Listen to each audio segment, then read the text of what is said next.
Welcome to target CTET. आप लोगों का टारगेट सीटेट में एक बार फिर स्वागत है। आज हम लोग सीटेट के इम्पोर्टेंट टॉपिक बाल विकास एवं शिक्षा शास्त्र के बारे में पढ़ेंगे। चलिए वीडियो स्टार्ट करते हैं और वीडियो को लाइक एंड शेयर ज़रूर करें। प्रश्न पहला आता है कि शिक्षा की भूमिका क्या तात्पर्य है। इसके बारे में हम लोग डिटेल से पढ़ेंगे कि बच्चों के बाद शिक्षक ही सर्वाधिक महत्वपूर्ण व्यक्ति है जो शिक्षण अधिगम की सफलता का निर्धारण करता है। शिक्षक की भूमिका अत्यंत महत्वपूर्ण होती है और शिक्षक अत्यंत प्रभावशाली स्थिति में होता है। वह अधिगम की गति को निर्धारित करता है। क्वेश्चन दूसरा उठता है कि अध्यापक की प्रमुख भूमिका क्या होती है। क्वेश्चन आ सकता है, कक्षा अध्यापक के रूप में, एक सहकर्मी के रूप में, समुदाय के सदस्य के रूप में तथा एक नागरिक के रूप में अध्यापक अपनी भूमिका निभाता है। देखिए, जब आप किसी क्लास में पढ़ा रहे हैं तो आपको स्टूडेंट के प्रति इस तरह की रवैया नहीं अपनाना है ताकि उसमें भय व्याप्त हो। इसलिए एक शिक्षक को अपने स्टूडेंट के साथ दोस्त बनकर और उसे क्या प्रॉब्लम है उसकी समस्या को जानकर उसे निदान करना ही एक अच्छा शिक्षक होता है। तीसरा प्रश्न उठता है कि अध्यापक से क्या अपेक्षा की जा सकती है। डायरेक्ट क्वेश्चन आ सकता है कि अध्यापक से क्या अपेक्षा की जाती है, वहाँ ऑप्शन में आएगा, लेकिन मैं इसे डिटेल में पढ़ा रहा हूँ। शिक्षा के क्षेत्र में एक आधार व्यक्ति होने के कारण अध्यापक के कक्षा अध्यापक के रूप में, एक सहकर्मी के रूप में, माने एक दोस्त के रूप में, सहायता करने वाले के रूप में, समुदाय के एक सदस्य के रूप में तथा देश के एक नागरिक के रूप में बहुआयामी व्यक्ति की अपेक्षा की जाती है। न कि आप टीचर बन गए, वहाँ पर आप अपना धौंस जमाने लगें कि हम तो टीचर हैं और बच्चा आपसे इशारियाँ करने लगे। ऐसा नहीं आपको कक्षा में करना है। अध्यापन से क्या तात्पर्य है। अध्यापन एक जटिल और संश्लिष्ट प्रक्रिया है। यह एक ऐसी प्रक्रिया है जिसमें विद्यार्थी में सुनिश्चित अधिगम को बढ़ावा देने के प्रयोजन से अंतःक्रिया के लिए नियंत्रित एवं प्रवेश प्रदान किया जाता है।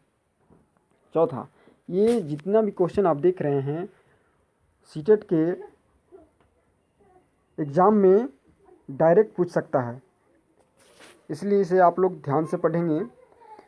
प्रबंधक के रूप में अध्यापक की क्या भूमिका होती है। प्रबंधक के रूप में अध्यापक की भूमिका का शिक्षण के उन तीनों चरणों अर्थात शिक्षण, पूर्व शिक्षण, प्रक्रियागत और शिक्षणोत्तर से संबंध होता है।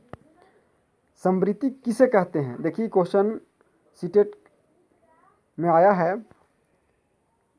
कोई ऐसे व्यवसाय को जिसके लिए किसी विशिष्ट अध्ययन और प्रशिक्षण की आवश्यकता होती है तथा जिसका प्रयोजन किसी निश्चित शुल्क अथवा परिश्रमिक के बदले सामान्यतः कौशल पूर्व सेवा और मार्गदर्शन प्रदान करना होता है, समृद्धि कहलाता है।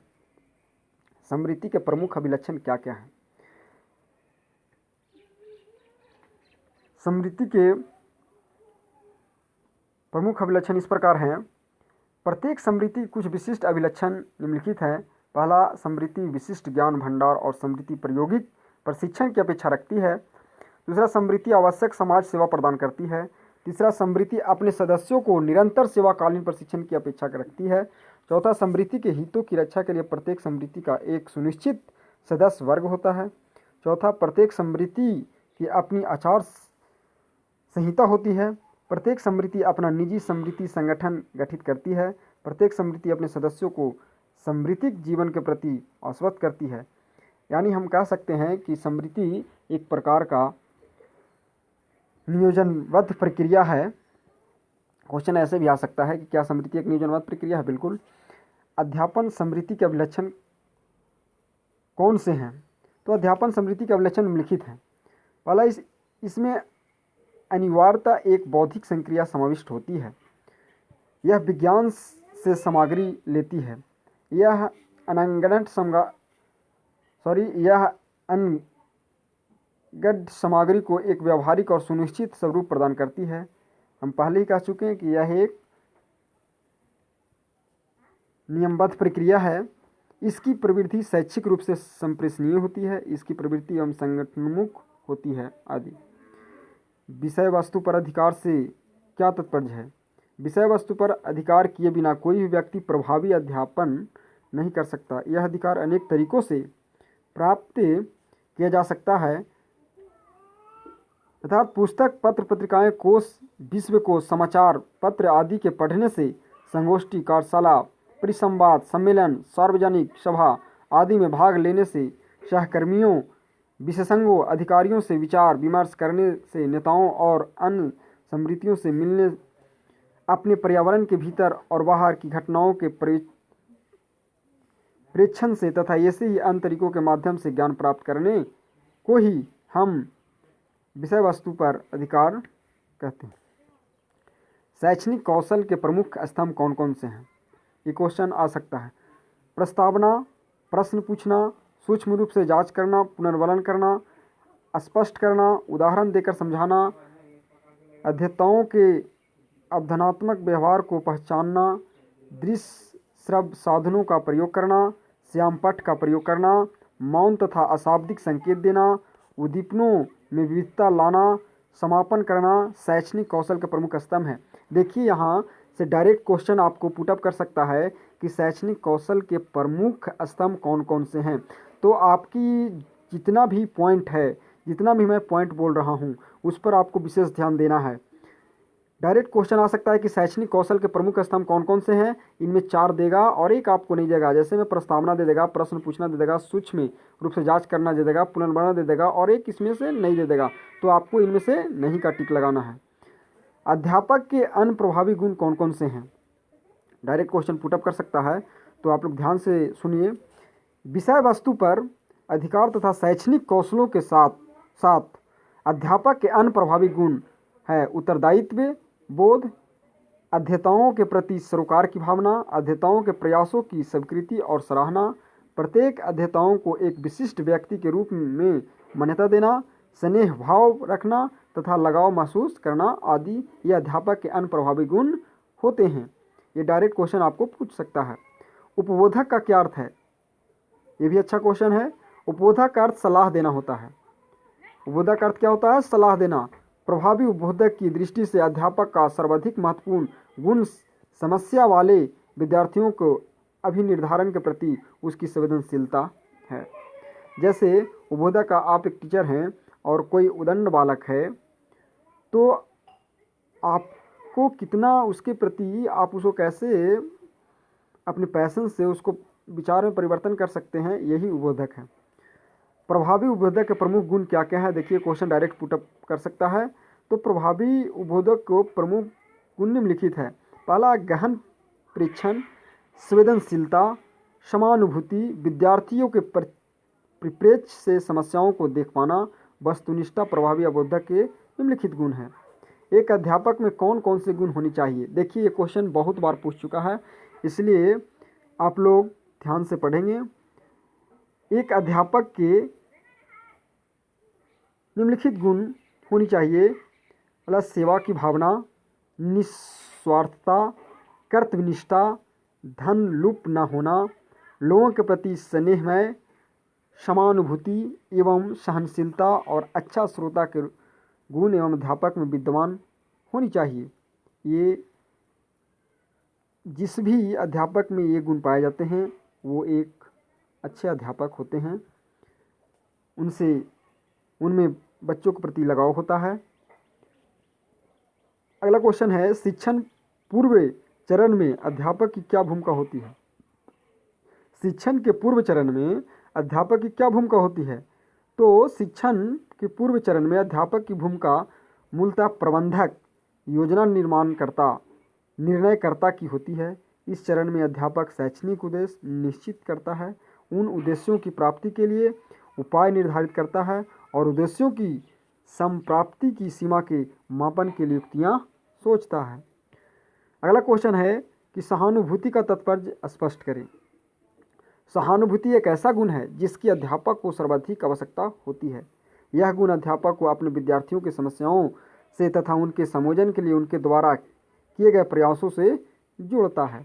अगर जिस भी अध्यापक में सहानुभूति की भावना नहीं होगी, वो बच्चों से लगाव ही नहीं कर पाएगा। इसलिए सभी शिक्षकों में सहानुभूति की भावना होनी चाहिए। क्वेश्चन नंबर 17 है कि अध्यापक प्रशिक्षण से आप क्या समझते हैं?